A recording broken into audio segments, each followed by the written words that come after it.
La vaccinazione viene fatta sulla spalla, okay? Potrebbe avere un pochino di febbre tra oggi e domani, ma è una febbre che va via da sola nel giro di qualche ora.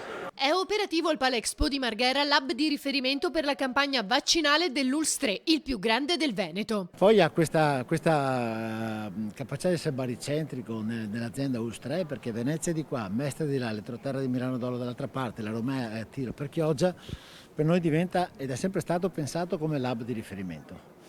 Quindi va a recuperare quel polmone importantissimo di attività di lavoro che fino in origine era stato pensato per l'azienda. Gli spazi sono ampissimi, l'utente segue un percorso preciso, dalla misurazione della temperatura al ritiro del numero progressivo dopo aver varcato le porte mobili, passando alle postazioni per anamnesi, somministrazione del siero e compilazione delle pratiche per prenotare la data del richiamo.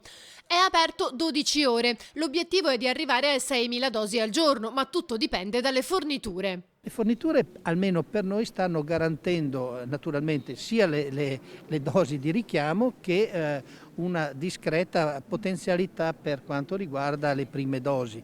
È logico, se qui stiamo scaldando i motori, se arrivano vaccini, noi siamo a questo punto in grado di somministrarli e dare un buon servizio a tutta la popolazione. La prima ad essere vaccinata, un'anziana signora.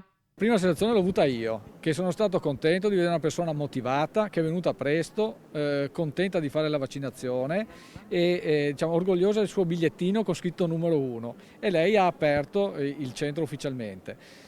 Dopo di lei sono arrivate molte altre persone, oggi facciamo molti fragili, dei 720 persone chiamate oggi, 540 sono fragili, cioè persone con patologia oppure con grave disabilità. È uno dei centri più avanzati in Italia, ecco, la speranza è che possa macinare molto. C'è una Ferrari nel nostro garage che è questa, l'importante è che arrivi una benzina costante per farla funzionare. Oggi la benzina purtroppo arriva a singhiozzo da Roma e da Bruxelles, è importante invece avere un rifornimento adeguato.